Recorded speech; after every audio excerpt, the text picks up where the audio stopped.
Salut tout le monde, j'espère que vous êtes dans une forme extraordinaire. En tout cas, moi je le suis, notamment grâce à mon nouveau hobby qui est l'enfermement de pièces. Plus précisément, l'enfermement de dames. C'est quelque chose que j'essaye de mettre en place, donc que tout le monde connaît bien sûr, mais j'ai remarqué qu'à mon elo, donc autour des 1500, on essaye en général de jouer de manière prophylactique, donc de faire attention à ce que l'adversaire fait et d'anticiper. On fait en sorte d'attaquer, de bien placer nos pièces, de jouer des positions stratégiques, mais c'est vrai qu'on a tendance à oublier que certaines de nos pièces peuvent se retrouver enfermées. J'ai donc sélectionné 3 petites parties qu'on va review très rapidement. On va commencer par Wank 507 chinois. Alors, je commence avec les noirs. Je vais aller assez rapidement sur l'ouverture. Donc, une carocane. Il me fait un petit gambit dame que je refuse. Ici, je développe mon fou que je vais passer devant ma chaîne de pions. Il me mange, je le remange. Petit coup de A6. Il développe son deuxième cavalier. Ici, j'ai fait une gaffe. Pourquoi ? Parce que il aurait pu commencer à mettre sa dame donc en B3 et attaquer ce pion-là et ce pion-là. Donc ce pion-là qui n'est défendu qu'une fois et qui aurait été attaqué 2 fois. Bon, il ne l'a pas vu, tant mieux. Je referme ma petite pyramide. Il se développe. Je place mon fou en D6. Il propose l'échange de fou. J'accepte avec grand plaisir. Je développe mon cavalier. Roc et roc. Je bloque sa poussée de pion sur la colonne B. On continue le développement. Là, il commence à pousser au centre. Très bien. Il va menacer potentiellement la fourchette ici en E5. Donc, je vais manger son pion. Il me mange du cavalier. Je le remange du cavalier. Il me mange de sa dame. Je place mon cavalier en F6 et gagne un tempo sur sa dame qui va devoir bouger. Et ici, qu'est-ce qu'on voit ? Vous l'avez compris dans mon introduction, on va parler d'enfermement. Sa dame, donc on se demande pourquoi, vient s'infiltrer dans mon camp, toute seule, comme si de rien n'était. Donc vraiment, elle se dit quoi ? Enfin, il se dit quoi ? Je vais mettre ma dame ici, dans mon camp, et je vais commencer à menacer un petit peu toutes ses pièces. Sauf que, déjà de 1, toutes mes pièces sont protégées, avec ma dame qui est centrale et qui protège toutes mes pièces. Ma tour qui protège mon pion en A6. Donc déjà, sa dame ne menace pas grand-chose. Je pense qu'il a placé sa dame ici en C6 parce que ça a l'air de loin d'être une belle case. Mais en soi, il ne menace rien. Et donc, je vois ça et moi je me dis on va essayer de le punir. Par contre, il faut faire attention quand on veut essayer d'enfermer une dame parce que en général, on va jouer 2, 3, 4 coups pour essayer d'enfermer la dame. Et si on se trompe, on risque d'affaiblir notre position sans avoir atteint notre objectif, ce qui peut être dramatique, ce qui m'est arrivé d'ailleurs pas mal de fois. Donc, là on voit quoi ? Si jamais je menace sa dame, elle peut repartir par la colonne C en arrière et par la diagonale ici. Donc déjà, la case E4 est contrôlée par mon cavalier. Et donc je me dis, première chose, on va commencer par bloquer cette diagonale. Et ensuite, je pourrais potentiellement placer une tour pour aller bloquer donc la retraite de la dame sur la colonne C. Donc qu'est-ce que je joue ? Cavalier en D5. Ici, il n'a plus de diagonale. Bon, je suppose qu'il n'a pas fait attention, car il va jouer fou B2, coup qui est assez inutile, si ce n'est pour doubler ici. Et là, que faire ? Donc là, ici, je me dis, si jamais il veut s'enfuir une fois que je placerai une tour ici, par exemple, eh ben, il va avoir cette case-là. Celle-là, cette diagonale est contrôlée. Et donc, ce qui va se passer, c'est qu'il va falloir que je place ma tour F8 en C8. Pourquoi ? Parce que si je place ma tour A8 en C8, eh ben, je ne protégerai plus ce pion et sa dame pourra aller croquer mon pion. Donc, je vais faire d'une pierre deux coups et je vais placer ma dame en E7. 1 pour pouvoir faire coulisser ma tour ici en C8 et 2 pour aller contrôler cette case-là en B7.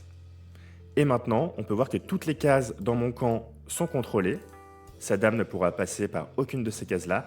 Il ne me manque plus qu'à aller placer ma tour en C8 pour bloquer la colonne C et l'enfermer définitivement. Donc là, en théorie, il devrait commencer à le voir. Mais, grosse gaffe, il joue tour en D8. Je pensais qu'il avait bougé son fou en B2 pour placer sa tour ici.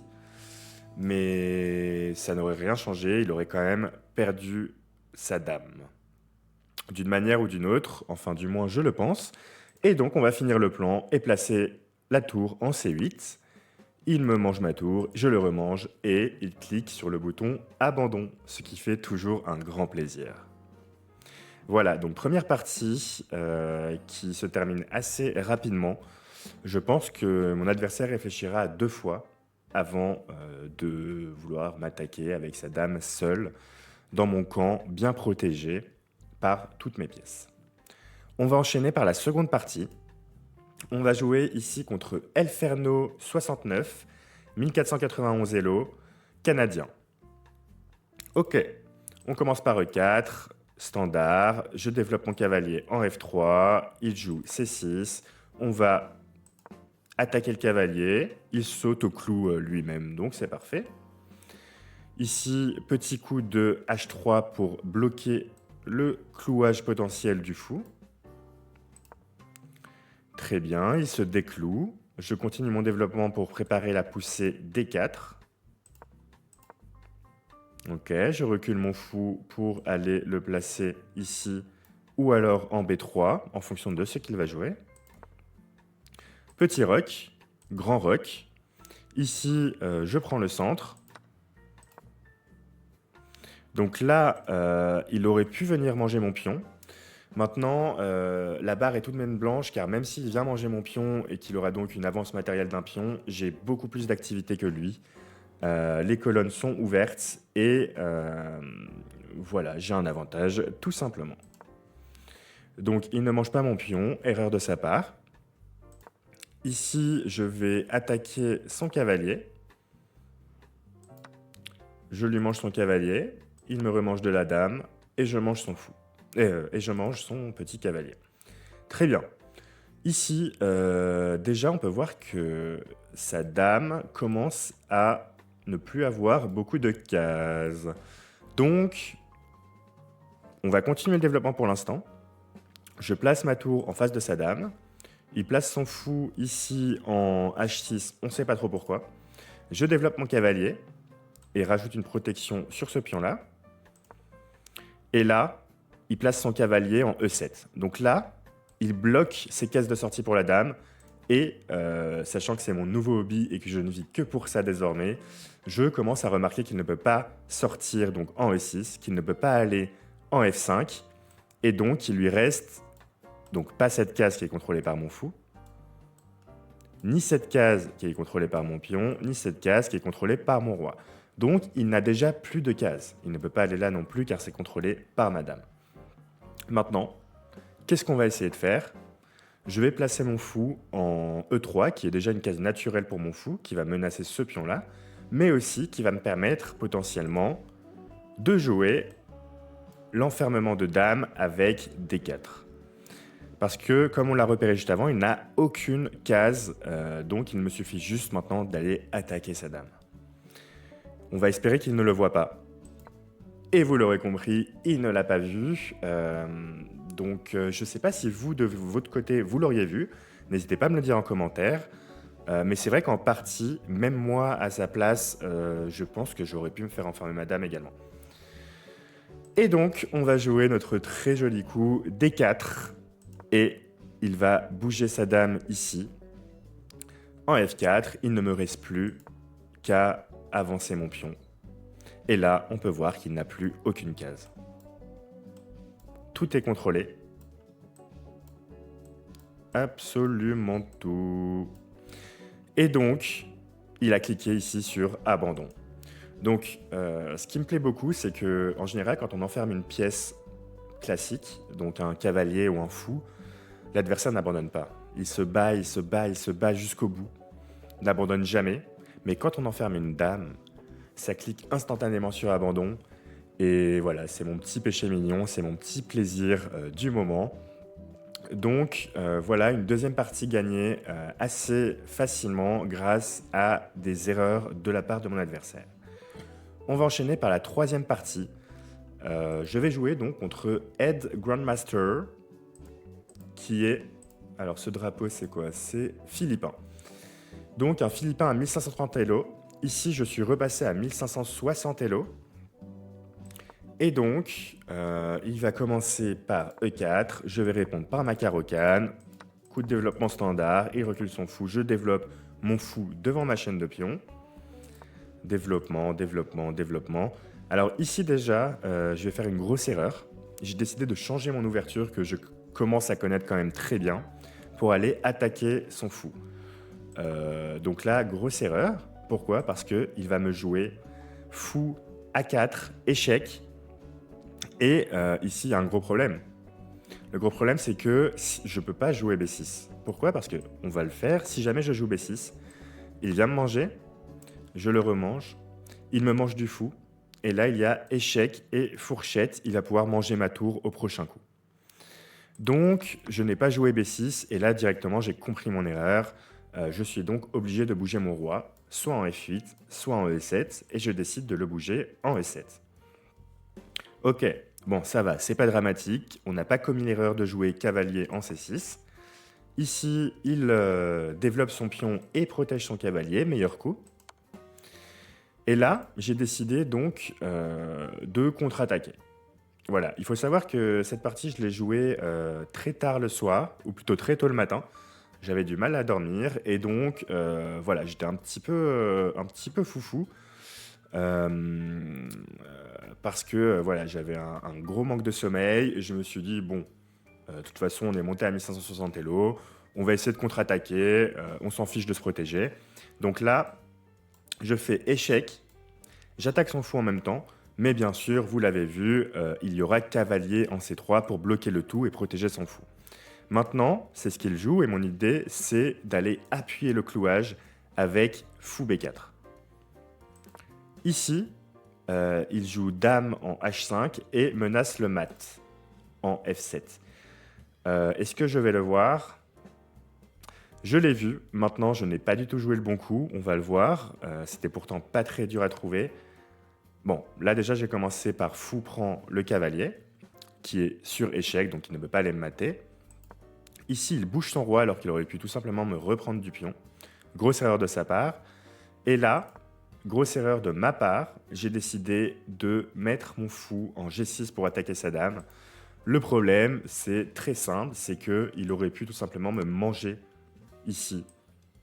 Je le remange du pion en G6 et il aurait gagné un pion. Et il aurait eu une position légèrement plus avantageuse. Donc je ne comprends pas pourquoi il n'a pas joué ce coup, parce que c'était plutôt assez évident. Et donc il a reculé sa dame sur échec. Et bah écoutez, c'est parfait, j'en profite pour finir mon développement et protéger mon roi au passage. Ici, il recule son fou qui est attaqué, meilleur coup certes, mais son fou tape contre ma chaîne de pions et est donc inactif pour le moment. Maintenant, c'est à mon tour d'aller protéger mon fou. J'ai deux choix, mettre mon fou ici en D2, ce que je voulais jouer à la base, ou alors reculer mon fou. Finalement, j'ai décidé de reculer mon fou en B4, qui n'est pas le meilleur coup. Ici, il menace mon fou, je le replace sur la meilleure case possible pour aller reprendre la diagonale et attaquer son cavalier. Ici, il me mange mon fou finalement, même s'il aurait dû le faire avant. Je le remange.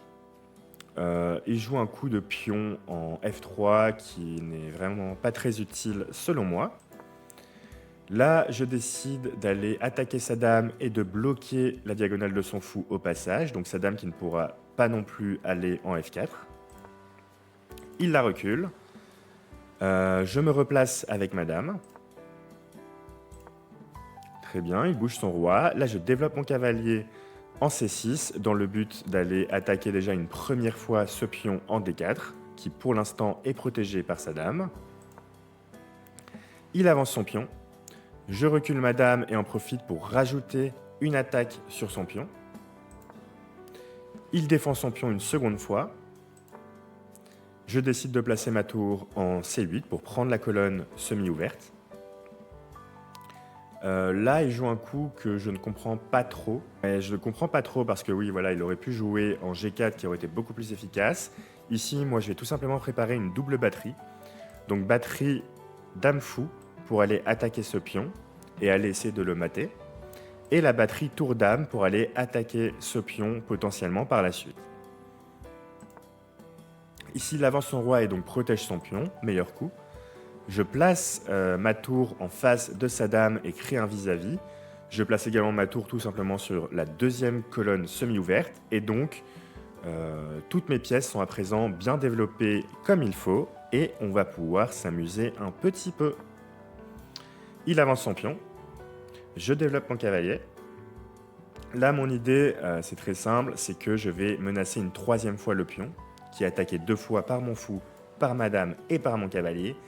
Dans l'idée que s'il avance son pion, je vais pouvoir bouger mon cavalier sur cette case qui est très belle en F4 et qui lui fera échec. S'il me mange du fou, je le remange du fou et j'aurai donc un fou qui est super bien placé ici en F4. C'est ce qui va se passer. Il avance son pion, je décale mon cavalier, il me mange. Et ici, je décidais finalement de le manger de la tour pour aller doubler avec ma seconde tour et mettre la pression sur le pion F3. Il replace son fou qui était très mal placé, bien joué à lui. Ici, je double mes tours. Il protège son pion, bien joué. Et il surprotège d'ailleurs un petit peu trop son pion. Il aurait dû commencer à essayer de contre-attaquer, notamment en plaçant sa tour en E1 pour aller attaquer mon pion faible en E6. Ici, je recule mon roi dans l'idée de libérer, déjà la rangée 7 pour ma dame, mais surtout pour aller placer mon cavalier en E7, puis en G6, puis en H4 pour faire échec et attaquer une troisième fois ce pion-là. Ici, il décale sa dame, plutôt bien joué, il va contrôler la diagonale ici, il va pouvoir s'infiltrer, et il va pouvoir aussi également contrôler la case en G6. Donc, je suis mon plan. Ici, je ne comprends pas trop son coup. Et je décide de placer ma tour en F6 pour commencer à protéger la case G6 où mon cavalier va aller se placer. J'ai également une seconde idée. Je me dis, bon, il y a très peu d'espoir, mais si jamais son plan qui était de placer sa dame ici en C2 pour aller s'infiltrer ici, si jamais il s'infiltre, je placerai également mon cavalier en G6 pour aller, vous l'avez compris, l'enfermer et me délecter de sa petite dame. Mais bon, j'ai très peu d'espoir qu'il joue H7, vous l'avez bien compris. Je pense que voilà, c'est quelque chose qui se voit assez facilement. Et bien sûr, il a joué H7 à mon grand bonheur. Et là, je me dis, on va commencer à l'enfermer. Et on place le cavalier ici, en G6. Et donc, je contrôle la case H8, je contrôle la case F8. Il peut pour l'instant aller en G8, mais ça ne lui sert pas à grand-chose parce que depuis G8, il ne pourra aller nulle part. Là, je crois qu'il va complètement craquer parce qu'il va placer sa dame en H8 et me faire échec. Et donc, moi, je vais pouvoir tout simplement remanger sa dame. Mais ce qui m'embête, c'est que mon plan n'était pas de manger sa dame comme ça en un coup, c'était de l'enfermer. Et donc, je ne vais pas aller le manger. Je vais placer ma tour en F8. Bon, je rigole. Là, j'étais vraiment trop concentré sur le fait d'enfermer sa dame que je n'ai tout simplement pas vu que je pouvais manger sa dame en un. Donc, énorme gaffe de ma part, même si je reste complètement gagnant. Voilà, vous pouvez le voir à 1550 Elo, ça donne des dames en un et ça ne prend pas des dames en un. Donc, il y a encore un petit peu de chemin à parcourir avant d'arriver à 1800 Elo. Bon, là, bien sûr, sa dame est attaquée 2 fois, il l'a vue, il la recule. Mais bon, sa dame est toujours inactive, elle est toujours enfermée. Donc, je vais pouvoir la manger. Je suis d'ailleurs pas obligé de la manger tout de suite. Bon, là, pour l'instant, il attaque mon cavalier, donc je vais aller le défendre avec ma seconde tour et la placer en F6. Ici, bien joué à lui, il va attaquer une seconde fois mon cavalier. Très simple, il faut trouver un moyen de protéger une deuxième fois ce cavalier, et donc on va placer la dame en F7. Ici, un peu déboussolé, il va prendre mon cavalier, je vais le reprendre de la tour, et je continue l'enfermement. Cette dame qui peut toujours aller nulle part. Ici, bon, il va essayer d'ouvrir la position. Moi, je ne suis pas pressé, donc je vais manger son pion qu'il me donne, gentiment. Il place sa tour et attaque mon pion. Là, je ne suis toujours pas pressé, donc je vais faire un petit coup de fou pour aller attaquer sa tour et protéger mon pion. Pion qui protège également mon petit fou. Il recule sa tour, et là, je me dis, bon, arrêtons de déconner. Donc j'ai placé ma dame en E8 pour protéger ma tour quand elle viendra en H8, tout simplement. Tout en gardant la protection sur ma tour G6, bien évidemment. Et voilà, on enferme la dame, il prend ma tour, je le reprends, et j'aurai finalement réussi à enfermer sa dame, à la manger contre une tour, même si j'aurais pu manger sa dame en un coup, sans aucune contrepartie, juste avant. Et bon, là, il n'a pas abandonné à ma grande surprise, mais voilà, il m'a quand même laissé jouer un ou deux coups, il a abandonné juste après. On peut le voir, on peut croire que ces enfermements de dames sont simples à éviter, mais au final, pas du tout. Il suffit de faire une gaffe. Les gens ont tendance à penser qu'une dame est tellement forte qu'elle peut s'infiltrer dans la position adverse et qu'elle pourra s'enfuir quoi qu'il arrive parce qu'elle peut aller en diagonale, elle peut aller dans tous les sens possibles, mais ce n'est pas le cas. Voilà, j'espère que cette vidéo vous a plu et qu'elle vous donnera des idées dans le futur pour aller enfermer des dames et des pièces adverses parce que franchement, on va pas se le cacher, c'est extrêmement jouissif de voir tout ça.